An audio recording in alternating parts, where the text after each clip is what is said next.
ሰላም ጤና ይስጥልኝ ተመልካቾቻችን፣ ሰለሞን ሙልጌታ ካሳ ነኝ። ሳምንታዊ ቴክቶክ ዊዝ ሰሎሞን በኢቢኤስ ተጀምሯል። ለዛሬ ብዙዎቻችሁ የምትጠቀሙበትን በጣም ደግሞ ምን እንዴት እንደሚሰራ ማወቅ የምትፈልጉትን ከብዙ ሰዎችም ጥያቄ መጥቶልኛል። ባለፈው ምን ባቀርብ ጥሩ ነው ለአዲሱ ሲዝን ስል ከሱ ጋር በተያያዘ እንግዲህ ወጥ የሆነ ርዕስ ለዛሬ አቀርብላችኋለሁ። ይሄውም ስለ ቮይፕ ቴክኖሎጂ። ቮይፕ እንግዲህ ምህጻረ ቃል ነው፣ ቮይስ ኦቨር አይፒ ስለሚባለው ቴክኖሎጂ እና እናንተን እያንዳንዳችሁን ብዙዎቻችሁን እንዴት አድርጎ አፌክት እንደሚያደርግ እንደሚመለከታችሁ አብረን እንግዲህ እንዳስሳለን። ፕሮግራሙን ተከታተሉት።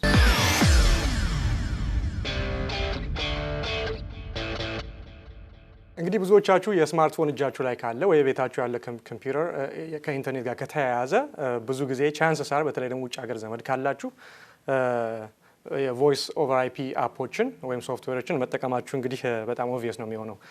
እንደ ቫይበር፣ እንደ ስካይፕ፣ እንደ ታንጎ፣ ጉግል ቮይስ እና በጣም ከዚህም ብዙ አይነት የተለያዩ አፖች አሉ። ከነሱ አንዱን መጠቀማችሁ የማይቀር ነው የሚሆነው። በተለይ ደግሞ የስማርትፎን ካላችሁና የዳታ ሰርቪስ በስልካችሁ ላይ ካለ 3G ወይ 4G ካለበት ማለት ነው በቀላሉ በቫይበር አማካኝነት ከጓደኞቻችሁ ጋራ ከኢትዮጵያም ይሁን ከኢትዮጵያ ውጭ ካሉ ሰዎች ጋራ በቴክስት በፒክቸር በመላላክ በቪዲዮ ቻት በማድረግ እንዲሁም ቀጥታ የስልክ ንግግርን በማድረግ መጠቀም ትችላላችሁ ማለት ነው። ነገር ግን በየቀኑ ተጠቀሙበትና ውደዱት፣ በጣም ብዙ አገልግሎት ይስጣችሁ እንጂ ለአንድ አፍታ ይሄ ነገር እንዴት ነው የሚሰራው ብላችሁ አስባችሁ ታውቃላችሁ?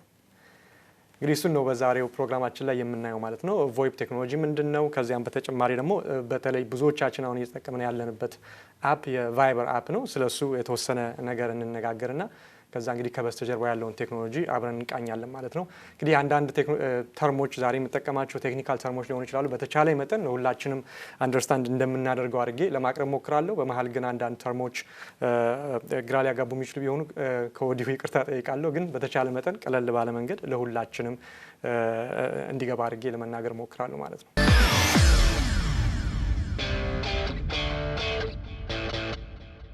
እንግዲህ ቫይበር፣ ስለ ቫይበር ትንሽ እናወራ ወደ ቴክኖሎጂ ከመሄዳችን በፊት። ቫይበር ምንድን ነው? መቼ ነው የተቋቋመው? በማን የተቋቋመው? ምንድን ነው ትርፍ አለው ወይ ይሄ አፕ ለእኛ ይሄን የመሰለ አገልግሎት በነፃ ይሰጠን? ምንድን ነው እሱ የሚጠቀመው የሚለውን ነገር እናያለን። ቫይበር ለመጀመሪያ ጊዜ አፑ ዲቨሎፕ ተደርጎ ላውንች የተደረገው በ2010 ዓመተ ምህረት ነው እንደ አውሮፓውያን አቆጣጠር ከ5 ዓመት በፊት አካባቢ ማለት ነው። ይሄንኑ አፕ ዲቨሎፕ ያደረገው እስራኤላዊ አሜሪካዊ የኮምፒውተር ባለሙያ ነው። ስሙ ታልመን ማርኮ ይባላል። ይሄ ሰው ይህንን የቫይበር አፕ ዴቨሎፕ ከማድረግ በፊትና የዚህ ባለቤት ከመሆኑ በፊት በእስራኤል የዲፌንስ ሚኒስቴር ውስጥ የኮማንድ ሴንተር የሲአይኦ ወይም ደግሞ በምህጻረ ቃሉ ቺፍ ኢንፎርሜሽን ኦፊሰር ሆኖ ያገለግል ነበር ማለት ነው። የእስራኤል የሚሊቴሪ መከላከያ ተቋም ውስጥ ማለት ነው። ዲግሪውን ከቴል አቪቭ ዩኒቨርሲቲ በኮምፒውተር ሳይንስ እና በማኔጅመንት ነው የተቀበለው። ከዛ በኋላ ህይወቱን ወደ አሜሪካ ሀገር ለማድረግ ወደዚህ ሙቭ አድርጓል እና ቫይበርን ከመስራቱ በፊት ከዛ በፊት የሰራቸው 2 አፖች ነበሩ ወይም ከዛም በላይ። አንደኛው በተለይ አይሜሽ የተሰኘ የሚውዚክ ሼሪንግ አፕ ነው። በኋላ ላይ ግን ይሄው አፕ ተመርምሮ ሲደረስበት ማለት ነው ሙዚቃ ሼር ማድረግ ብቻ ሳይሆን ያንን በሚጠቀሙ ሰዎች ላይ የስፓይዌር ማልዌር በመክተት በኮምፒውተራቸው በስልካቸው ላይ ፖቴንሻሊ እነዛ ሰዎች የፕራይቬሲያቸውን ብሪች የሚያደርጉትን ነገር ሞኒተር የሚያደርግ ስፓይዌር እንደነበረበት ያ አፕ እንግዲህ አንዳንድ አመላካች መረጃዎች ያሳያሉ ማለት ነው። ከዚያ በኋላ ደግሞ እንግዲህ እንዳልኳችሁ ከሌላ የስራ ባልደረባዋ ጋር በመሆን በ2010 ዓ.ም ቫይበር የተሰኘውን የፍሪ የቮይፕ የኮሊንግ እና የቻቲንግ አፕ ሪሊዝ አድርጓል ማለት ነው። በአሁኑ ሰዓት ቫይበር ወደ 500 ሚሊዮን ተጠቃሚዎች አሉት በዓለም አቀፍ ደረጃ እና የዚህ የተጠቃሚዎች ቁጥር በጣም በፍጥነት እያደገ ነው የመጣው እና ለዚህ ማደግ ዋናው ደግሞ መንስኤ ወይ ደግሞ ምክንያት የሆነው ምንድነው? ቫይበር በብዙ ፕላትፎርሞች ላይ መስራት የሚችል አፕ ሆኖ ተገኝቷል። ለምሳሌ ዴስክቶፕ ካላችሁ ወይም ደግሞ ማክ ካላችሁ በሁለቱ ኦፕሬቲንግ ሲስተሞች ላይ በቀላሉ መጠቀም ትችላላችሁ። እንዲሁም ደግሞ ፕሪቲ ማች አሉ የሚባሉት የስልክ ዲዛይኖችና ሞዴሎች በሙሉ ሰፖርት ማድረግ የሚችል አፕ ነው እንግዲህ ቫይበር ማለት።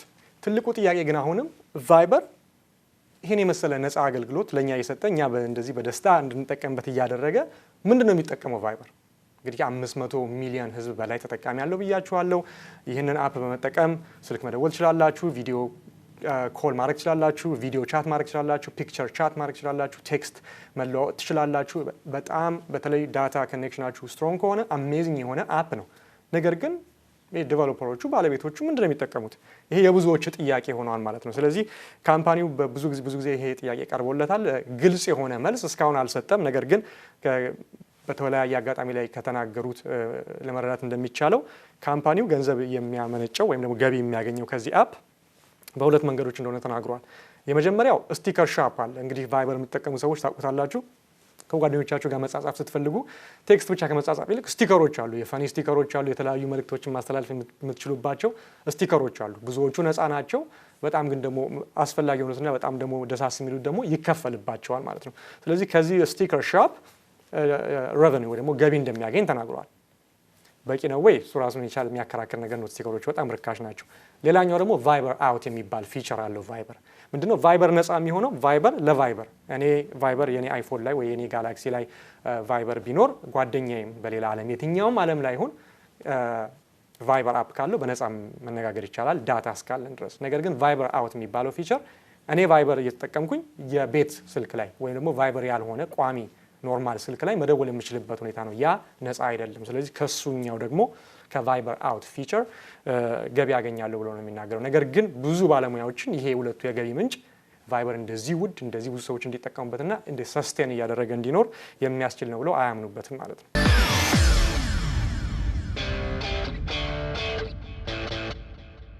ከዚህም በተጨማሪ እንግዲህ ቫይበር ሶሊድ የሆነ ጠንካራ የሆነ የገቢ ምንጭ ሳይኖረው በ2014 ዓ.ም ባለፈው ዓመት ለጃፓን የኢኮሜርስ ካምፓኒ ራኩተን ለተሰኘ የጃፓን ኢኮሜርስ ካምፓኒ በ900 ሚሊዮን የአሜሪካን ዶላር ተሽጧል ማለት ነው። እንግዲህ ምንም ብዙ ገቢ የማያመነጭ አፕ 900 ሚሊዮን የአሜሪካን ዶላር አውጥቶ ሲሸጥ አሁንም የብዙዎችን ሰዎች ጥርጣሬ ከፍ አድርጎታል ማለት ነው።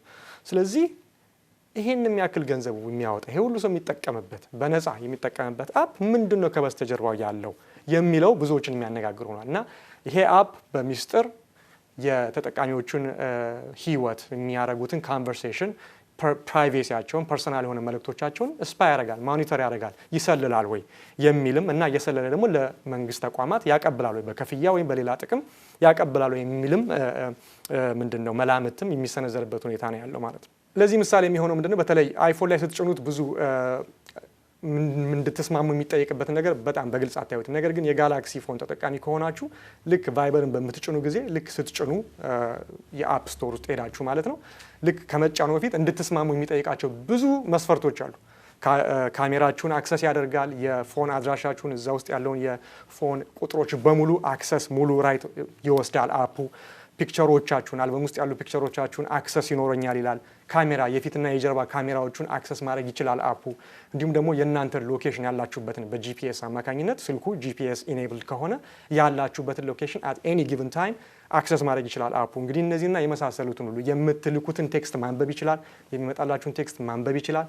ፒክቸሮቹን ማየት ይችላል። እንግዲህ ቪዲዮዎቹን ኤቭሪቲንግ የምታወሩትን ወሬ ሁሉ መስማት ይችላል። ይሄንን በሙሉ አግሪ ስታደርጉ ነው ኢንስቶል የምታደርጉት አፑን ማለት ነው። ስለዚህ ይሄን ሁሉ አክሰስ ካለው ፕሪቲ ማች ይሄ አፕ እንግዲህ የምታደርጉትን ነገር በሙሉ ሞኒተር ማድረግ ይችላል። የሁለተኛው ጥያቄ የሚሆነው ይሄን ሞኒተር የሚያደርገውን ነገር ይሄን ሁሉ አክሰስ የእናንተ ፕራይቬት የግል የሆነን ነገር ምን ያደርገዋል ነው?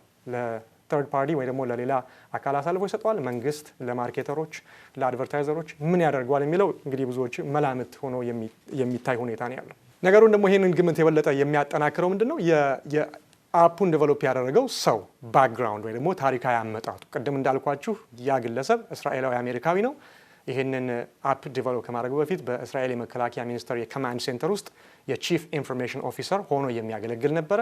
ስለዚህ ይሄ ንክኪ ለብዙ ሰዎች መላምቱን የበለጠ እንዲያጠናክሩ አድርጓል። እንግዲህ የመከላከያ ሰራዊት ውስጥ ልምድ ያለው ነው። ኮማንድ ሴንተር ነው። የመከላከያ ስለላ አይነት ግንኙነት ያለውን ስራ ሰርቷል። ከዛ ወጥቶ ይሄንን ነገር ሲያቋቁም ብዙ መላምታቸውን የተያያዘ ነገር አለው ለስለላ ጉዳይ ነው የሚለውን ነገር አጠናክሮታል ማለት ነው። እና ደግሞ ቫይበርን ለየት የሚያደርጉ ከሌሎቹ ለምሳሌ ጉግል ቮይስ ብዙ ጊዜ ወደ ዌስተርን ካንትሪ ነው ጥቅሙ በጣም የጎላው። ወዚህ አሜሪካ ነገር ውስጥ ጉግል ቮይስ በጣም ሰዎች ይጠቀማሉ። ነገር ግን ቫይበርን በተለየ ሁኔታ ለየት የሚያደርገው ምንድነው? ኢንተርናሽናል ዩዝ ነው። መዓት አገሮችን ያካተተ ብዙ ሰዎች የሚጠቀሙበት አፕ ሆኖ ስለተገኘ ስፓይ ለማድረግ ወይ ሞኒተር ለማድረግ መላውን ዓለም ለመቆጣጠር ይብዛም ይነስም በጣም ወሳኝ የሆነ ቱል ሆኖ ሊጠቅም ስለሚችል ጥርጣሬውን የበለጠ አጉልቶታል ማለት ነው። ስለዚህ ወደ ኋላ እንመለስ። አሁን እንግዲህ ቫይበርን ምሳሌ አድርጌ ጠቅሻለሁ። አሁን ወደ ቮይፕ እንመለሳለን። ቮይፕ ማለት እንዳልኳችሁ ምህጻረ ቃል ነው። ቮይስ ኦቨር አይፒ። እንዴት ነው የሚሰራው? ምንድን ነው ቮይፕ ሲጀመርም? እንዳልኳችሁ ምህጻረ ቃል ነው። ደግሞ አለው ቮይስ ኦቨር ኢንተርኔት ፕሮቶኮል ማለት ነው። ቪኦአይፒ ማለት ነው። ስንጠራው ቮይፕ እንለዋለን፣ ነገር ግን ቮይስ ኦቨር ኢንተርኔት ፕሮቶኮል ማለት ነው። እንግዲህ ይሄው ቴክኖሎጂ የስልክ ጥሪዎችን፣ የቪዲዮ ኮሎችን፣ ፒክቸሮችን እና ቴክስቶችን በኢንተርኔት ውስጥ ማመላለስና ለላኪውና ለተቀባዩ ማድረስ የሚቻልበት ፕሮቶኮል ወይም ደግሞ የቴክኖሎጂ አንዱ መንገድ ነው ማለት ነው። ይሄ እንግዲህ የቴሌኮሙኒኬሽን ኢንዱስትሪውን ወደ አዲስ ሌቭል ወደ አዲስ ደረጃ እያደረሰ ቴክኖሎጂ ሆኖ ተገኝቷል ማለት ነው። ምክንያቱም ስልክ ጥሪና መቀበልና መላክ እንደምናውቀው በስልክ በመስመር ተደርጎ የሚደረግ አገልግሎት ሆኖ ለረጅም ጊዜ ቆይቷል። ነገር ግን ይኸው ቮይፕ ቴክኖሎጂ የስልክን መላላክ ሁኔታ ወደ አዲስ ሌቭል የቀየረበት ሁኔታ ነው ያለው ማለት ነው። ስለዚህ በቮይፕ ቴክኖሎጂ አናሎግ የምንለው ይሄ በኖርማል የስልክ ጥሪና መቀበል ሂደት ውስጥ አናሎግ የምንለውን ሲግናል፣ አናሎግ ማለት ኮንቲኒየስ ሲግናል ማለት ነው። ይህንን የቮይስ ጥሪ ወደ ዲጂታል ፓኬት፣ እንግዲህ በኋላ ፓኬት ምን ማለት ነው፣ ዲጂታል ምን ማለት እንደሆነ እናየዋለን፣ አድርጎ መቀየር የሚችል ቴክኖሎጂ ዘርፍ ሆኖ አግኝተነዋል፣ ኢንተርኔትን በመጠቀም ማለት ነው። ስለዚህ እነዚህ ፓኬቶች እነዚህ የቮይስ ሲግናሎቹ በዲጂታል መልኩ በፓኬት ሆነ ፓኬት እንግዲህ ልክ እንደ ፖስታ ውሰዱት፣ በኋላ ይገባቸዋል ምን ማለት ነው። ልክ እንደ ፖስታ እንግዲህ መልእክት ለ10 ሰው መልእክት ማለት ብትፈልጉ የተለያዩ 10 ፓኬቶች የተለያዩ ውስጡ ሜሴጅ አሉት ማለት ነው። እና እነዚህ የዳታ ፓኬቶች ዲጂታል ፓኬቶች በፐብሊክ እና በፕራይቬት ኢንተርኔት ፕሮቶኮል ውስጥ አልፈው የተለያየ እንግዲህ ኢንተርኔት ምን እንደሆነ በኋላ እናየዋለን እንደገና ለሪቪዥን ያህል በነዛ ውስጥ አልፈው ከአንደኛው ኢንድ ወደ ሌላኛው ኢንድ የመተላለፍ የሚችሉበት ነው። ልክ እንደ ኢሜል ስትልኩ አሁን ከዚህ ትልካላችሁ፣ ሌላ ሀገር ያለው ሰው ያ ኢሜል ይደርሰዋል። ዌብሳይት እዚህ ሀገር ያለው ዌብሳይት ወይ ደግሞ ሌላ ሀገር ያለው ዌብሳይት እዚህ ቁጭ ብላችሁ የwww ዳት ብላችሁ አድራሻውን ስትከቱ በቀላሉ ማየት ይችላላችሁ። የቮይፕም እንደዚሁ ነው። ቮይሱን የቮይስ ዳታውን በፓኬት አድርጎ ከአንደኛው ኢንድ ወደ ሌላኛው ኢንድ ያስተላልፋል ማለት ነው። ቮይፕ ለምን ቮይፕ ምንድን ነው ቮይፕን ለየት የሚያደርገው? እንግዲህ እንዳልኳችሁ የስልክ ጥሪ አገልግሎት በመላው ዓለም ይሄ ከሀገር ሀገር የሚለይ ሳይሆን በመላው ዓለም ፌርሊ ውድ የሚባል አገልግሎት ነው። አንድ ሰው የስልክ ሰብስክሪፕሽን ከፈለገ የሚከፈለው ገንዘብ ርካሽ አይደለም። ስለዚህ ቮይፕ ምንድን ነው የሚያደርገው? ይሄንን የስልክ ጥሪ ክፍያ በጣም በከፍተኛ ደረጃ በመቀነስ አንዳንድ ጊዜም ለግል ጥቅም ሲሆን ደግሞ ነፃ በማድረግ እንግዲህ ይሄንን የስልክ ጥሪ አገልግሎት ማቅረብ የሚቻልበት ቴክኖሎጂ ነው ማለት ነው። ቅድም እንዳልኳችሁ ቮይፕ እንዲሰራ መስፈርቱ አንድ ነው። ያ የምትጠቀሙበት ዲቫይስ ኮምፒውተር ቢሆን ስማርትፎን ቢሆን የኢንተርኔት ኮኔክሽን ወይም የዳታ ኮኔክሽን ያስፈልገዋል። የዋይርድ በኬብል የተያያዘ ኢንተርኔት ሊሆን ይችላል፣ በዋይፋይ ውስጥ ያለ ኢንተርኔት ሊሆን ይችላል። ስልክ ደግሞ ከሆነ የዳታ ሰርቪሶች የ3G ወይም ደግሞ የ4G ሰርቪስ ሊሆን ይችላል። እነሱ ያስፈልጋሉ ቮይፕ እንዲሰራ ማለት ነው። ስለዚህ አንዳንድ ጊዜ የቴሌኮሙኒኬሽን ኤጀንሲዎች ቮይፕን እንደ ገቢያቸውን እንደሚቀንስ አድርገው የሚያዩበት ሁኔታ አለ። ምክንያቱም ከስልክ ጥሪ የሚገባላቸውን ገቢ ስለሚቀንስባቸው ማለት ነው። ነገር ግን በሌላ መንገድ ደግሞ ስናየው ቮይፕ ኢትስ አ ዊን ዊን ሲቹዌሽን፣ ነጮቹ ዊን ዊን ሲቹዌሽን ለሁለቱም አድቫንቴጅ የሚሰጥ ነው ይሉታል። ምክንያቱም ቮይፕን ለመጠቀም ኢንተርኔት ያስፈልጋቸዋል። ስለዚህ ኢንተርኔት ደግሞ በነፃ የምታገኙት ነገር አይደለም። ስለዚህ ኤኒዌይስ ለኢንተርኔት መክፈላችሁ ስለማይቀር ሁለቱንም ይጠቅማል። የቴሌኮሙኒኬሽን ኤጀንሲው ኢንተርኔት ደግሞ ለስልክ ተጠቃሚዎች ዳታ 3G 4G መሸጥ ይችላል። ተጠቃሚዎቹ ደግሞ ለስልክ ከሚከፍሉ ለኢንተርኔት ከፍሎ በኢንተርኔት ውስጥ ደግሞ የስልክ ጥሪ አገልግሎትንም መቀበል ይችላሉ ማለት ነው። ስለዚህ ለሁለቱም የሚሆን ፌር የሆነ ቴክኖሎጂ እንደሆነ ነው የሚነገረው።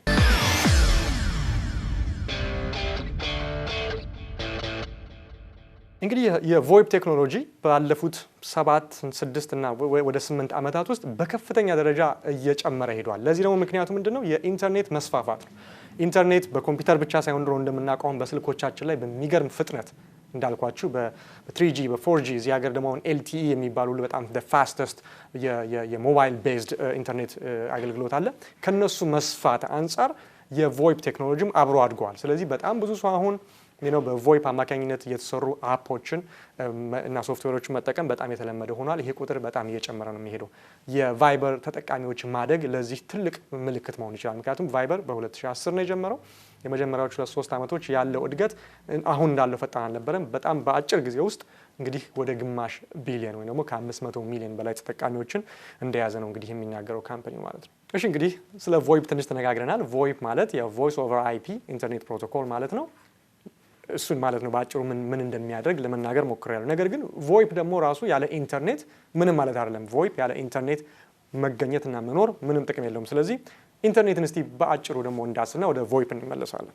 ምንድነው ኢንተርኔት? ስለ ኢንተርኔት ብዙ ጊዜ ከዚህ በፊት ሽፋን ሰጥቻለሁ። ስለዚህ ሙሉ ሳይሆን በአጭሩ ለሪቫይዝ ለማድረግ ወይም ለመከለስ ያህል ነው የምንነጋገረው ማለት ነው። ብዙ ሰዎች ኢንተርኔት የሚመስላቸው ለምሳሌ ዩቲዩብ ላይ ገብተው ቪዲዮ ሲያዩ ወይም ደግሞ ፌስቡክ ብራውዝ ሲያደርጉና ጓደኞቻቸው ጋር ቻት ሲያደርጉ ወይ ደግሞ amazon.com ገብተው ወይም ደግሞ የተለያዩ የኢኮሜርስ ሳይቶች ውስጥ ገብተው እቃ ሲገዙና ወይ ሲሸጡ ኢንተርኔት ያ ይመስላቸዋል። ነገር ግን ኢንተርኔት እሱ አይደለም። አሁን ያልኳቸው ነገሮች ዩቲዩብ፣ ፌስቡክ፣ አማዞን፣ የተለያዩ ዌብሳይቶች፣ የተለያዩ የብሎጊንግ ሳይቶች፣ የኒውስ ሳይቶች፣ የመዝናኛ ሳይቶች ኢንተርኔት አይደሉም። እነሱ www ወይም ደግሞ ወርልድ ዋይድ ዌብ ወይ ደግሞ በአማርኛው ድህረ ገጾች ናቸው ማለት ነው። ስለዚህ እነዚህ ኦል ዲስ ሾፒንግ ሳይትስ፣ የሶሻል ሚዲያዎቹ፣ ቪዲዮ የምናይባቸው፣ ሙዚቃ የምናዳምጥባቸው ቱሎች በሙሉ በኢንተርኔት ላይ ቤዝድ የሆኑ ቱሎች ወይም ደግሞ ዌብሳይቶች ናቸው። ስለዚህ ኢንተርኔት ሳይሆኑ ኢንተርኔትን የሚጠቀሙ የኢንተርኔት ቱሎች ወይ ደግሞ በድህረ ገጽ ውስጥ የሚገኙ ቱሎች ናቸው ወይ ደግሞ መጠቀሚያዎች ናቸው ማለት ነው። ሶ ኢንተርኔት is not equal to world wide web ማለት ነው። ስለዚህ ኢንተርኔት ከድህረ ገጽ ጋር እኩል አይደለም፣ የተለያየም ነገር ነው። ስለዚህ ምንድን ነው ኢንተርኔት ታዲያ? ስለዚህ ኢንተርኔት ወርልድ ዋይድ ዌብ ሳይሆን ወርልድ ዋይድ ኔትወርክ ነው ማለት ነው። ኔትወርክ ነው እሱ ዋናው ኢንፍራስትራክቸሩ፣ ዋናው መጓጓዣው ነው። ስለዚህ ሁለቱም መለየት አለብን። ቱል መጠቀሚያ ቱሉ ነው። ኢንተርኔት ግን ያንን እንድንጠቀም የሚያደርገን ዋናው ነገር ነው። ባክቦኑ ነው፣ ዋናው መኪናው ነው ማለት ነው፣ መንጃው ነው ዋናው ይሄን ሁሉ ነገር የሚያንቀሳቅሰው ነገር ነው። ስለዚህ እንዳልኳችሁ ኢንተርኔት ኢዝ አ ወርልድ ዋይድ ኔትወርክ። ለምሳሌ ትንሽ የኔትወርክ አይዲያ ያላችሁ ተመልካቾቼ አንደርስታንድ ታደርጉታላችሁ። ትንሽ ኦፊስ ወይ ትንሽ ቢዝነስ ቢኖር እዛ ውስጥ 4፣ 5፣ 10 ኮምፒውተሮች ቢኖሩ የነዛን ኮምፒውተሮች እርስ በርሳቸው እንዲነጋገሩ ዳታ ኤክስቼንጅ እንዲያደርጉ ለማድረግ ላን ወይም ደግሞ ሎካል ኤሪያ ኔትወርክ ክሪኤት ማድረግ ይቻላል። ያን ክሪኤት ካደረጋችሁ ብዙ ነገሮችን ፋይሎችን ከአንዱ ጋር ሄዳችሁ ስቲክ ሺፕ ሰጥታችሁ ስጠኝ ላቀብልህ ከማለት ይልቅ እነዛ 5፣ 6፣ 10 ኮምፒውተሮች እርስ በርሳቸው ተነጋግረው ብዙ አይነት ዳታዎችን መቀየር ይችላሉ ማለት ነው። ስለዚህ ኢንተርኔትን አስፉት። አሁን ይሄ 5፣ 6፣ 7 ኮምፒውተር በአንድ ትንሽ የቢሮ ውስጥ ያለውን ለጥጡትና በመላው ዙሪያ አድርጉት። በመላው ዓለም ላይ ያሉ ኮምፒውተሮች ወይም ስማርት ዲቫይሶች ወይ ደግሞ ኢንተርኔት ጋር መገናኘት የሚችሉ ማክ አድሬስ ያላቸው ዲቫይሶች በሙሉ ፍሪጅ፣ መኪና፣ ቤቶች፣ አሁን ኢንተርኔት ከሁሉም ጋር የተገናኘ ነው ብዬ ብዙ ጊዜ ተናግሬያለሁ። ማንኛውም ስማርት ዲቫይሶች እርስ በርሳቸው መነጋገር፣ መግባባት የሚችሉበትን ሁኔታ የሚፈጥር ኔትወርክ ነው ማለት ነው። ስለዚህ ቅድም እንዳልኳችሁ 5 ኮምፒውተሮች በትንሽ ቢሮ ውስጥ ሲገናኙ ያለው ኔትወርክ ጎልቶና አድጎና ኤክስፕሎድ አድርገው በመላው ዓለም ላይ ያሉ ዲቫይሶች በሙሉ መነጋገር የሚችሉበት ኔትወርክ ደግሞ ኢንተርኔት ይባላል ማለት ነው። ስለዚህ ኢንተርኔት ከምንድን ነው የተሰራው? አሁንም የቢሮ ውስጥ ያለውን ኔትወርክ ምሳሌ ለመስጠት ትንሽ የቢሮ ውስጥ ያለ ኔትወርክ ስታብሊሽ ለማድረግ ራውተሮች፣ ከዛ አንዱን ኮምፒውተር ከራውተሩ ጋር ራውተሩን ከዛኛው ኮምፒውተር ጋር የሚያገናኙ ኬብሎች ያስፈልጋሉ። ከዛ በኋላ ያንን ደግሞ ራን የሚያደርግ የኔትወርኩን ራን የሚያደርግ ሚኒ ሰርቨር፣ የኔትወርክ ሰርቨር እና ተወሰነ ኮንፊገር ማድረግ ያንን ነገር ማስተካከል ይጠይቃል ማለት ነው። ኢንተርኔትንስ በዓለም ላይ ያሉ ኮምፒውተሮች በሙሉ እንዲነጋገሩ ለማድረግ ምንድን ነው የሚያስፈልገው? በአንድ ቢሮ ውስጥ ቀላል ነው። ኬብሉም ገፋቢል ከ10 ሜትር ከ20 ፎቅ እንኳን ባለ 6 ፎቅ ቢሮ እንኳን ቢሆን ከ100 ከ200 እንግዲህ ኢንተርኔት አንድ ኮምፒውተር ከሌላ ኮምፒውተር በማንኛውም የዓለም ክፍል ላይ ያለን ኮምፒውተር እንዲነጋገሩ ኔትወርክ እንዲያደርግና ዳታ ኤክስቼንጅ እንዲያደርግ ለማድረግ ብዙ ነገሮች ያስፈልጋሉ። የስልክ መስመሮች፣ የሳተላይት ሊንኮች በስፔስ ላይ የተደረጉ ጀስት ለቴሌኮሙኒኬሽን ፐርፐዝ ተብለው የተጠመዱ የሳተላይቶች ኦርቢትን የሚሽከረከሩ ፋይበር ኦፕቲክ ኬብሎች፣ ብታምኑም ባታምኑም ከአንድ አህጉር ወደ ሌላ አህጉር በውቅያኖስ ስር የተዘረጋ የኢንተርኔት ኬብል አለ። እንግዲህ ውቅያኖስ ውስጥ ማለት ነው። እንግዲህ ስንትና ስንት ሺህ ኪሎ ሜትር ማይል የተዘረጋ ተጨባጭ የሆነ ኬብሎች ባክቦን ይባላሉ አሉ። ከአንዱ አህጉር ወደ ሌላ አህጉር በውቅያኖስ ስር የተዘረጉ እነሱ ያስፈልጋሉ። ከዛ ደግሞ ከተማ ውስጥ ከገቡ በኋላ ደግሞ ከእያንዳንዱ ከአንዱ ወደ ሌላው ስቴሽን ለማሰራጨት ትራዲሽናል የሆነ ባህላዊ ያሉ ደግሞ የኮፐር ዋይሮች ደግሞ ያስፈልጋሉ ማለት ነው፣ የኢንተርኔት ኔትወርክን ህያው ለማድረግ። ስለዚህ ኢንተርኔት ባጭሩ ይሄን ይመስላል። ስለዚህ ቮይፕ ኢንተርኔትን የሚጠቀም አንድ ቱል ነው። ቅድም እንዳልኳችሁ ዌብሳይት ወርልድ ዋይድ ዌብ ኢንተርኔትን የሚጠቀም አንድ ቁስ ነው ብያችኋለሁ፣ ቱል ነው። ቮይፕም ደግሞ አሁንም የኢንተርኔትን ስታብሊሽመንት አሁን ያልኳችሁን የኢንተርኔትን ግንኙነት ዓለም ላይ ያሉ ኮምፒውተሮች በሙሉ የሚገናኙበትን ኔትወርክ በመጠቀም ቮይስ ኦቨር አይፒ ቮይስ ኦቨር ኢንተርኔት ፕሮቶኮል ድምፅን፣ ምስልን፣ ቻትን ማስተላለፍ የሚቻልበት ቴክኖሎጂ ነው ማለት ነው። ሌላ ምሳሌ ኢሜል አንድ ቱል ነው። በኢንተርኔት አማካኝነት ከአንዱ ኢንድ ወደ ሌላው ኢንድ እየሄደ አገልግሎት መስጠት የሚችል ቱል ነው ማለት ነው። ስለዚህ ኢሜል፣ ቮይፕ፣ ድህረ ገጾች ቱሎች ናቸው በኢንተርኔት ውስጥ የምንጠቀምባቸው ማለት ነው።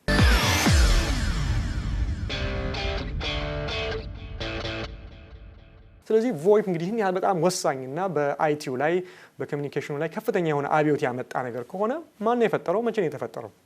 እንግዲህ ይሄ ወደ 80ዎቹ መጨረሻና ወደ 90ዎቹ አጋማሽ ላይ የሚሄድ ታሪክ ነው የሚሆነው። ይሄንን የቮይፕ ኮንሰፕት ለመጀመሪያ ጊዜ ክሪኤት ያደረገው ያስተዋወቀው እስራኤላዊ የኮምፒውተር ባለሙያና የቢዝነስ ፐርሰን አለን ኮን ይባላል።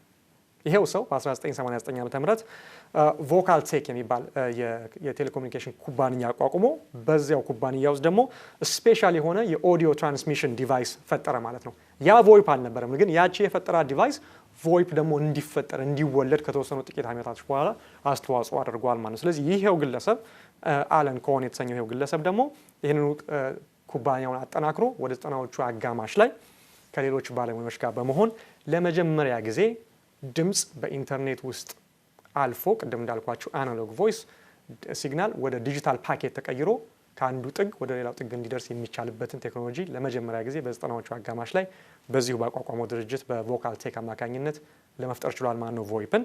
እና ይሄው ካምፓኒ የመጀመሪያው ድርጅት ነበረ ለመጀመሪያ ጊዜ ኢንተርኔት ቤዝድ ፎን ሰርቪስ ያው ቮይፕ የቮይስ ኦቨር አይፒ ሰርቪስን በ90ዎቹ አጋማሽ ላይ መስጠት ሲጀምር ማለት ነው። ቮይፕ የምንለው ስካይፕ፣ ቫይበር፣ ታንጎ፣ ጉግል ቮይስ ሌሎችም ብዙ ያልጠቀስኳቸው በሙሉ የቮይስ ኦቨር አይፒ ሶፍትዌሮች እና አፖች የተወለዱት ከዛ ነው ማለት ነው። እንግዲህ አሁን ስለ ኢንተርኔት ተነጋገርን፣ ስለ ቮይፕ ተነጋገርን።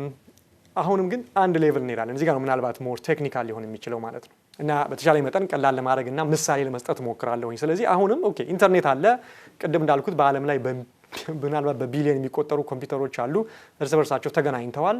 በጣም የተወሳሰበ መረብ እንዳለ በአይምሯችሁ ውስጥ ማሰብ ትችላላችሁ። ከአንዱ ጋር ወደ አንዱ ጋር ዳታ ሲሄድ እና ሬጉሌሽን ከሌለ በትክክለኛ መንገድ ስርዓት ያለው ህግ ከሌለ ልክ ከተማ ላይ በጣም ትራፊክ ያለበት ቦታ ላይ መኪና ወስዳችሁ ያለ ቀይ መብራት ብትለቁ እንግዲህ የሚፈጠረው ነገር ማሰብ ትችላላችሁ። ኬኦስ ነው የሚሆነው፣ ቀውስ ነው የሚሆነው። መኪናዎች ይጋጫሉ፣ ሰዎች ይሞታሉ፣ አደጋ ይደርሳል። ሴም ቲንግ በዓለም ላይ ያሉ በቢሊዮን የሚቆጠሩ ኮምፒውተሮች እርስ በርሳቸው በዋየር እና በዋየርለስ በሳተላይት በተለያየ መንገድ ተገናኝተው ነገር ግን እንዴት እንደሚነጋገሩ አንዱ ለአንዱ እንዴት መረጃ እንደሚሰጥ አንዱ ከአንዱ መረጃ እንዴት እንደሚቀበል ህግ ካልወጣ ሬጉሌሽን ስርዓት ካልተዘረጋ ምንም ይሄ ኢንተርኔት ቴክኖሎጂ የፈለገ አስገራሚ ቢሆንም ይሄ ነገር በትክክል ሌይአውት ካልተደረገ ምንም ጥቅም የለውም። ስለዚህ ይሄንን ነው አሁን የምንነጋገረው ማለት ነው። ስለዚህ የፖስታ ቤት አሰራርን እንደ ምሳሌ አድርገን ከኢንተርኔት ፕሮቶኮል ጋር አይፒ ቮይፕ እንዳልኳችሁ አይፒ ኢንተርኔት ፕሮቶኮል ማለት ነው። እንግዲህ መረጃ በኢንተርኔት ኔትወርክ ውስጥ አማካኝነት እንዴት እንደሚላክና እንደሚቀበል ስርዓቱን የተዘረጋበት ሲስተም ነው እንግዲህ ኢንተርኔት ፕሮቶኮል የሚባለው ማለት ነው። ስለዚህ የፖስታ ቤትን አሰራር ከዚሁ ከኢንተርኔት ስርዓት ጋር እያመሳሰልኩኝ ለመናገር ሞክራለሁ ትንሽ ግልጽ እንዲሆን ማለት ነው።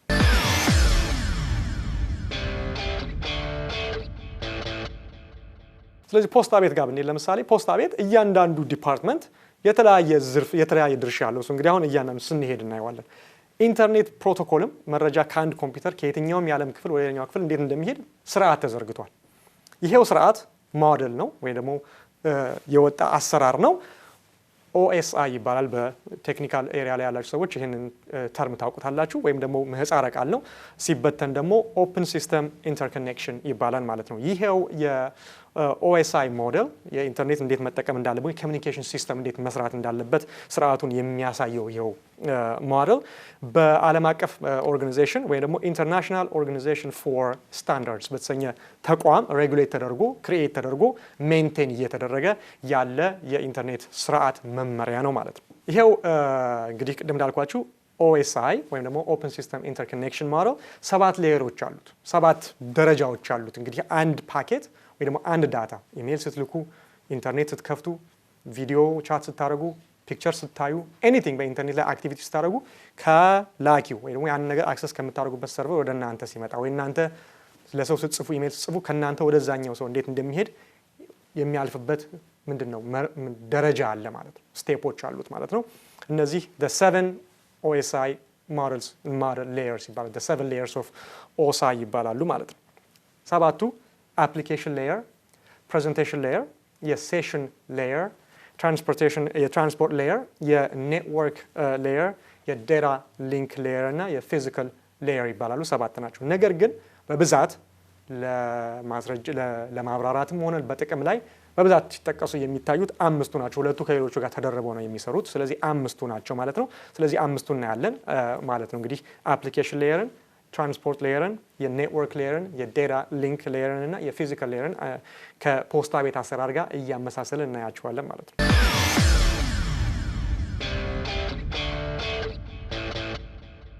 ከአፕሊኬሽን ሌየር እንጀምራለን። አፕሊኬሽን ሌየር እንግዲህ በፖስታ ቤት አሰራር ብናየው አዲስ አበባ ቁጭ ብላችሁ ኒውዮርክ ጓደኛ ቢኖራችሁ ደብዳቤ ትጽፋላችሁ። ከዛ የት ነው ፖስታ ቤት ሄዳችሁ ፖስታውን ድሮፕ ታደርጉታላችሁ። እላዩ ላይ ታሽጉታላችሁ። እላዩ ላይ የተቀባይ ስም ትጽፋላችሁ። የኒውዮርክ አድራሻ በትክክል ከነ አፓርትመንቱ ከነ ስትሪት ነምበሩ ከነ ዚፕ ኮዱ ትጽፉና ፖስታ ቤት ውስጥ ወስዳችሁ ትልኩት ትጨምሩታላችሁ። ኒውዮርክ ያለው ወንድማችሁ፣ ከዝናችሁ፣ አጎታችሁ፣ ጓደኛችሁ ያንን ደብዳቤ ያገኘዋል፣ ያነበዋል። ሁለታችሁም ተቀባዩም ሆነ ኒውዮርክ ያለው እናንተ አዲስ አበባ ያላችሁት ደብዳቤው እንዴት አድርጎ ኒውዮርክ እንደሄደ ልታስቡት አትችሉም። ደብዳቤው ደርሶት ያነበዋል ወይ ጓደኛዬ ዘመዴ ነው እንጂ የምትሉት እስቲ ቤቱ ጋር አድርጎ ሄደ። ከአዲስ አበባ ከቦሌ ተነስቶ በኔዘርላንድ በሆላንድ አድርጎ ነው የገባው፣ በኬንያ በታች ወደ ሳውዝ አፍሪካ ወርዶ ነው የገባው፣ በማዳጋስካር አድርጎ ነው የገባው፣ በሴኔጋል አድርጎ ነው የሄደው። ዩ ዶንት ኬርን ብቻ ሳይሆን አታስቡትም፣ ልታስቡትም የእናንተ ድርሻ አይደለም፣ የፖስታ ቤቱ ድርሻ ነው ማለት ነው። the same way ወደ ኢንተርኔት ፕሮቶኮል ደግሞ ስንሄድ በላፕታፓችሁ ላይ ቁጭ ብላችሁ አንድ አሜሪካን ሀገር ያለ ዌብሳይት ብራውዝ ማድረግ ብትፈልጉ ያ ዌብሳይት ደግሞ ኒውዮርክ ውስጥ ያለ የድርጅት ዌብሳይት ቢሆን ቁጭ ብላችሁ www የዛን የካምፓኒ ስም .com ወይም ደግሞ .org whatever it is ስትከቱ URL ማለት ነው።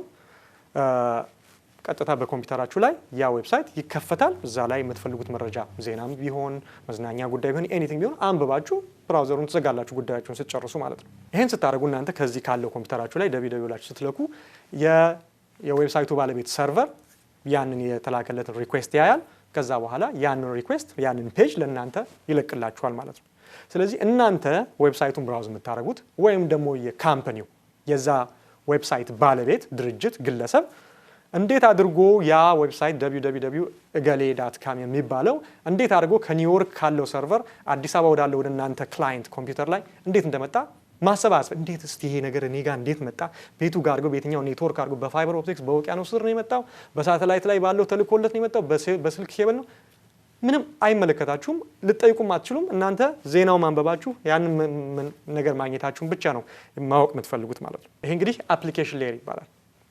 ፊት ለፊት ላይ ያንን ነገር የሚያሳያችሁ ፕሮቶኮል ነው ማለት ነው። ቀጥሎ ያለው ደግሞ የትራንስፖርት ሌየር ነው። ልክ ስሙ እንደሚያሳየው ወደ ፖስታ ቤቱ ምሳሌ ብንሄድ እናንተ ለኒውዮርክ ላለው ጓደኛችሁ ጽፋለሁ ብላችሁ ተሳስታችሁ ኒውዮርክ ማለት ፋንታ ካሊፎርኒያ ብላችሁ ቢሆን ወይ ደግሞ ዚፕ ኮዱን የካሊፎርኒያን ዚፕ ኮድ ከታችሁ ቢሆን ያ ደብዳቤ ኒውዮርክ ላለው ጓደኛችሁ ከመሄድ ፋንታ ካሊፎርኒያ ይደርሳል። ካሊፎርኒያ ደግሞ ያለው ፖስታ ዘርዛሪው ደግሞ ሲያየው አይ እንደዚህ የሚባል አድራሻ ወይ እንደዚህ የሚባል የአፓርትመንት ስትሪት ነምበር ካሊፎርኒያ ውስጥ የለም ብሎ እላዩ ላይ ስታምፕ ያደርግበታል። አንኖን አድሬስ ወይ ደግሞ ያልታወቀ አድራሻ ብሎ ይመለሳል። ስለዚህ ሲመለስ ለላኪው ፍሮም ለሚባለው ግለሰብ አዲስ አበባ ላለው ሰው ለእናንተ ለላካችሁት ይደርሳችኋል ማለት ነው።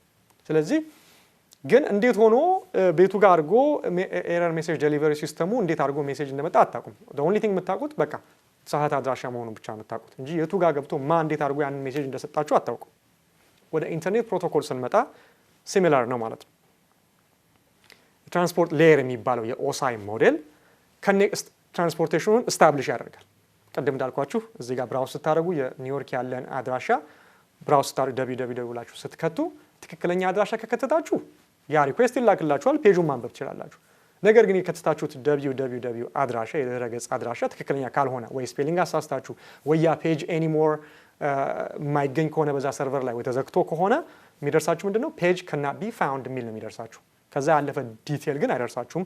የትራንስፖርት ሌየሩም ለምን ሜሴጅ መጣለት አይደለም የሚለው የሚያገባው ነገር የትራንስፖርት ሌየር ሪኩዌስት ተልኳል፣ ያ ሪኩዌስት እዛ ቦታ ላይ ተቀምጧል ወይ ካለ ይልክልሃል፣ ከሌለ ግን ኤረር ሜሴጅ ሰጥቶ ብቻ መውጣት ነው። በትራንስፖርት ሌየር ውስጥ ሁለት አይነት የትራንስፖርት ፕሮቶኮል ሌየሮች አሉ። አንደኛው TCP ይባላል። ይሄውም ትራንስሚሽን ኮንትሮል ፕሮቶኮል ይባላል። ይሄ ሪላያብል የሆነ ኮኔክሽን በተቀባዩና በላኪው ሰርቨርና ኮምፒውተር መካከል አስተማማኝ ኮኔክሽን እስከሚከፈት ይጠብቃል ዳታውን ከመላኩ በፊት። ስለዚህ ሞር ሪላያብል ነው። ብዙ ጊዜ ኤረርን አቮይድ ማድረግ ትችላላችሁ። ሁለተኛው አይነት ሌየር ደግሞ ሁለተኛው አይነት ፕሮቶኮል በትራንስፖርት ሌየር ውስጥ ዩዲፒ ይባላል። ይኸውም ዩዘር ዳታግራም ይቅርታ ዩዲፒ ይባላል። ሁለተኛው ዩዘር ዳታግራም ፕሮቶኮል ይባላል። ይህ ደግሞ አንሪላያብል ይሉታል። ምክንያቱም በሁለቱ መካከል አስተማማኝ የሆነ ኮኔክሽን እስኪከፈት አይጠብቅም። ዳታ ብሎ ፓኬቶቹን እየቆራረጠ መላክ ይሞክራል። ፈጣን ነው ግን አስተማማኝ አይደለም። ኤረሮች በመሃል ወይ ደግሞ ዳታዎች በመሃል ሎስት ሊሆን ይችላሉ። ያንን ደግሞ ለማስተካከል ለመቀነስ ፍጥነቱ ስለሚፈለግ ሌሎች የተለያዩ ሜካኒዝሞች አሉ ማለት ነው። ሌላኛው ሌየር ደግሞ የኢንተርኔት ሌየር ወይ ደግሞ የኔትወርክ ሌየር የሚባለው ነው። ቅድም ከጠቀስኳቸው ከአምስት ውስጥ ማለት ነው። የፖስታ ቤቱ ምሳሌ ለዚህ የሚሆነው ምንድን ነው? አውሮፕላኖች ለምሳሌ እናንተ ፖስታ ቤት ስትሉት የፖስታ ቤት ያለው ሰውዬ አይደለም ትላችሁ ኒውዮርክ። ያ ፖስታ ቤት ያንን ሰብስቦ ዴስቲኔሽናቸውን የሚመሳሰሉትን የዩሮፕን ዩሮፕ፣ የአሜሪካንን አሜሪካ፣ የአፍሪካዎችን አፍሪካ አድርጎ ወደሚሄዱት ፕሌኖች ውስጥ ይከተታሉ ማለት ነው። ስለዚህ ካፕቴኑ ሲበር ያንን ይዞ ወደ ኒውዮርክ ይመጣል ማለት ነው። ያ ፖስታ ለማን የተጻፈው? አድራሻው የት ነው? ይሄ ነገር ዲፖርት ትክክል ይሆን ወይ የሚገባው ጋር ይደርሳል? አንዳንዴ ፖስታ እዛ ውስጥም እንዳለ ላያውቅም ይችላል። ፖስታው የእሱ የጫነው ፕሌን ውስጥ ከህዝብ ጋር ወይ የካርጎ ፕሌን ሊሆን ይችላል ተሸክሞ ነው የሚሄደው። ኒውዮርክ ኤርፖርት ሲደርስ ይወርዳል፣ ከካርጎ ይወርዳል ፖስታው። ያ ብቻ ነው ድርሻው ማለት ነው። የኢንተርኔት ፕሮቶኮልም እዚህ ሌየር ላይ ወደ ኢንተርኔቱ ስናመጣው ይህንን ምሳሌ ማለት ነው ዳታዎችን በኔትወርኮች መካከል ሙቭ ማድረግ ነው። ይሄ የዚህኛው የኦሳይ ሞዴል ኃላፊነት ዳታዎችን ከአንደኛው ፕሌስ ወደ ሌላኛው ፕሌስ ሙቭ ማድረግ ነው ኃላፊነቱ። ስለዚህ ሌላውን ነገር በሙሉ ኢግኖር አድርጎ ይሄኛው ፕሮቶኮል ይሄኛው ሌየር የሚሰራው ምንድነው? ዳታን ከፖይንት ኤ ወደ ፖይንት ቢ ማስተላለፉን ብቻ ነው ቴክ ኬር የሚያደርገው ማለት ነው። ስለዚህ እስካሁን እየተከታተላችሁ ነው አይደል? እያንዳንዶቹ ሌየሮች ስቴፖች የየራሳቸው ኃላፊነት አላቸው፣ ተባብረውም ነው የሚሰሩት ማለት ነው። ስለዚህ ነው ስርዓቱን የኢንተርኔት ትራፊክ ስርዓቱ እንዲጠበቅና ዳታዎች በዚህ በጣም በተወሳሰበና ቢሊየንስ ኦፍ ኮምፒውተርስ በሚነጋገሩበት ኔትወርክ ውስጥ በትክክል ፍሎ እንዲያደርግ የሚችሉት ማለት ነው።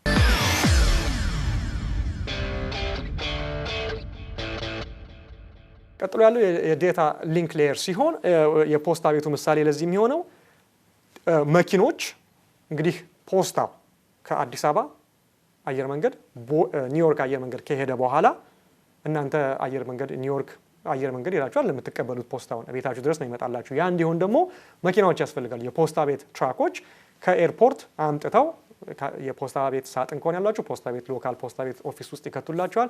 የቤት አድራሻ ከሆነ የሰጣችሁት ቤታችሁ ድረስ ፖስታ ማኑ እየዞረ ይበትናል ማለት ነው። ስለዚህ የዳታ ሊንክ ሌየር የሚያደርገው ይሄንን ነው፣ ፖስታዎቹን ዳታዎቹን ማሰራጨት። ስለዚህ ወደ ኤርፖርት መሄድ አያስፈልገንም። የኢንተርኔት ፕሮቶኮል ምሳሌው ለዚሁ ደግሞ ምንድነው?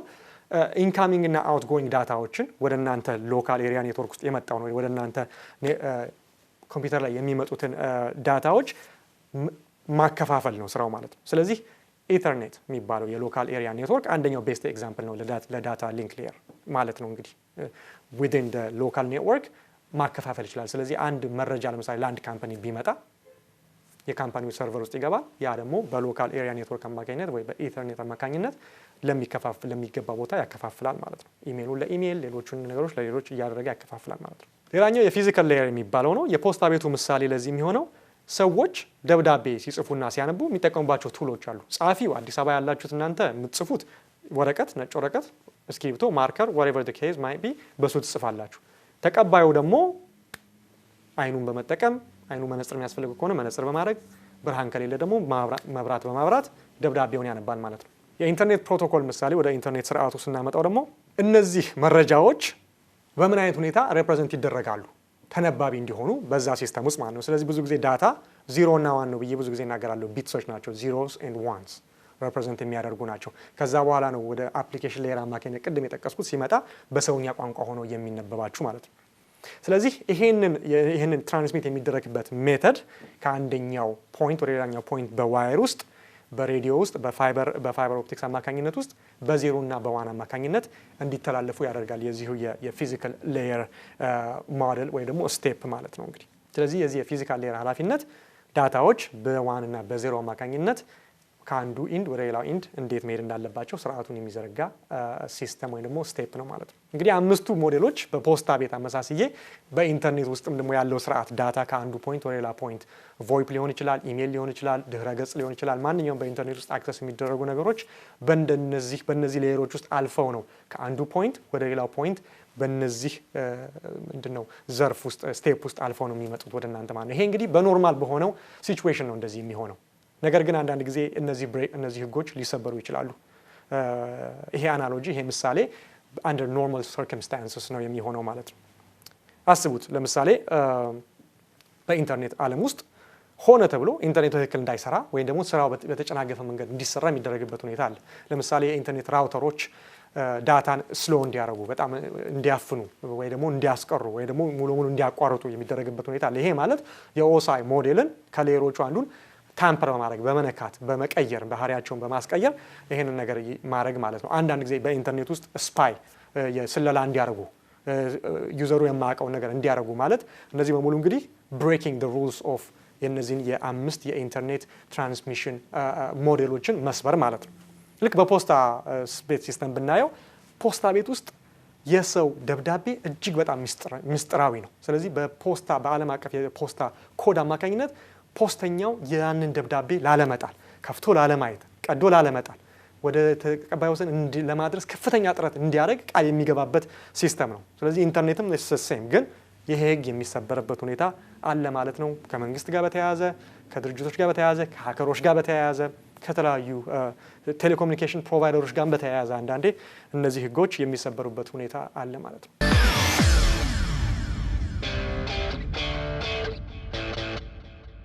ቮይፕ አሁን እንደምላችሁ እንደ ቫይበር እንደ ጉግል ቮይስ እንደ ታንጎ እንደ ብቻ በስካይፕ አማካኝነት ብቻ ለግለሰቦች መጠቀም ብቻ የሆነ ቴክኖሎጂ አይደለም። በዚህ በአሜሪካ ነገር በተለይ የቮይፕ ቴክኖሎጂ ከግለሰብ ጥቅም አልፎ ትልልቅ ካምፓኒዎች በጣም በብዙ ሺህ 20 ሺህ 30 ሺህ ሰዎች የሚሰሩባቸው ካምፓኒዎች ኢንስቴድ ኦፍ ዩዚንግ ትራዲሽናል ባህላዊ የሆነውን የስልክ አገልግሎት ከመጠቀም ይልቅ ብዙዎቹ በጣም ዋጋው ርካሽ ስለሆነ ብዙ ሰራተኞቻቸውን ለማገልገል ብዙ ክፍያ ይከፍሉ ስለነበረ በስልክ አገልግሎት ወደ ቮይፕ ቴክኖሎጂ በመግባት የስልክ ሲስተማቸውን በሙሉ በቮይስ ኦቨር ኢንተርኔት ፕሮቶኮል የስልክ አገልግሎት በመቀየር ላይ የሚገኙበት ሁኔታ አለ። በጣም ብዙ ካምፓኒዎች ቮይፕ ነው የሚጠቀሙት በአሁኑ ሰዓት። ስለዚህ በዚህ በአሜሪካን ሀገር የቮይፕ ቴክኖሎጂ ሬጉሌትድ ሆኖ ህግ ወጥቶለት ሰርቪስ መስጠት እንዲቻል ሆኖ ህጋዊ ሆኖ በስራ ላይ ከዋለ በጣም ብዙ አመታቶች ሆነውታል ማለት ነው። እንዲሁም የቮይፕ ሰርቪስን ከሚሰጡ በጣም ከታወቁ ካምፓኒዎች አንዱ እናንተ ብዙዎቻችሁ የምታውቁት ድርጅት የሲስኮ የሚባለው የኔትወርኪንግ ካምፓኒ የቮይፕ ሰርቪስን በመስጠት ከግንባር ቀደምቶቹ አንዱ ነው ማለት ነው በዚህ በአሜሪካን ሀገር። ስለዚህ የኔም ሰጀሽን የሚሆነው እንግዲህ ቮይፕ ምን ያህል በኢትዮጵያ ላይ በተለይ በቢዝነስ ውስጥ ወይም ደግሞ ከመንግስት ጋር በተያያዘ ምን ያህል እየሰረጸ እንዳለ ምን ያህል ተቀባይነት እያገኘ እንደመጣ ብዙም ባላቅም፣ ነገር ግን እዚህ በአሜሪካን ሀገር ካለው ልምድ አንጻር በትክክል ህግ ወጥቶለት ሬጉሌትድ ሆኖ በደንብ መመሪያ ወጥቶለት ብዙዎች ድርጅቶች መንግስትም ግለሰቦችም ይሄ ኮስት ኢፌክቲቭ የሆነ ቴክኖሎጂ ተጠቃሚ የሚሆኑበት ሁኔታ ይመቻቻል ብዬ ተስፋ አደርጋለሁ። ምክንያቱም በጣም ኢፌክቲቭ ሆኖ ስለተገኘ በዚህ በአደገው አገር ውስጥ ማለት ነው። እንግዲህ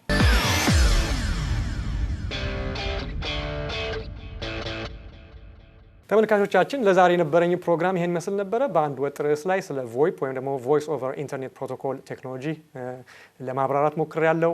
ፈጥኜ የተናገርኩት ብዙ ነው ካንሰፕቱ፣ ግን በአጭር ጨምቄ ለመናገር ሞክሬያለሁ። ከዚህ ውስጥ ደግሞ በብዙዎቻችን ኦልሞስት ስልክ ያለንና የኢንተርኔት አገልግሎት በስልካችን ላይ ያሉ ሰዎች በሙሉ የምንጠቀምበትን የቫይበርን አፕ ትንሽ ባክግራውንዱንና ምንድነው ገቢው፣ እንዴት ነው ገቢው፣ ወይንስ ደግሞ መረጃዎቻችንን የሚሰልልበት ሁኔታ አለ ወይ የሚለው መላምትም የሚነገሩትን ነገሮችም አንድ ላይ አያይዤ ለመናገር ሞክሬያለሁኝ። ሳምንት በሌላ ፕሮግራም ነው መጠብቃችሁ። አስተያየቶቻችሁን እንደተለመደው በኢሜል ብትጽፉልኝ ይደርሰኛል። ስክሪን ላይ አድራሻዎቹን እናስቀምጣለን። እንዲሁም ደግሞ በፌስቡክ ኦፊሻል ፔጅ ላይ መታችሁ ኢንባክስ ብታደርጉኝ በተቻለ መጠን ለመመለስ ሞክራለሁ። በብዙ ሺህ ከ10 ሺህ እና ከ15 ሺህ በላይ ሜሴጆች ናቸው ተቀምጠው ያሉት። ስለዚህ ለሁላችሁም አድሬስ ለማድረግ ሊከብድ ይችላል። በተቻለ መጠን ግን ለመመለስ ሞክራለሁ። ፌስቡክ ፔጅን ደግሞ ላይክ ብታደርጉ እዛ ላይ የምጽፋቸውን ነገሮች በቀላሉ በኒውስ ፊዳችሁ ላይ መከታተል ትችላላችሁ። የእሱም አድራሻዬ በስክሪኑ ላይ ተጽፈዋል። ነገር ግን www.facebook.com/techtalkwithsolomon የፌስቡክ መረጃዬ ነው፣ ኦፊሻል ፔጅ አድራሻዬ ነው። ትዊተር ላይም አለሁኝ፣ እሱም ስክሪን ላይ ተጽፏል። በዛም ልታገኙ ትችላላችሁ። እንግዲህ ሳምንት በሌላ ፕሮግራም እስከምጠብቃችሁ ሰለሞን ሙልጌታ ካሳ ነኝ። ቸር ሰንብቱ።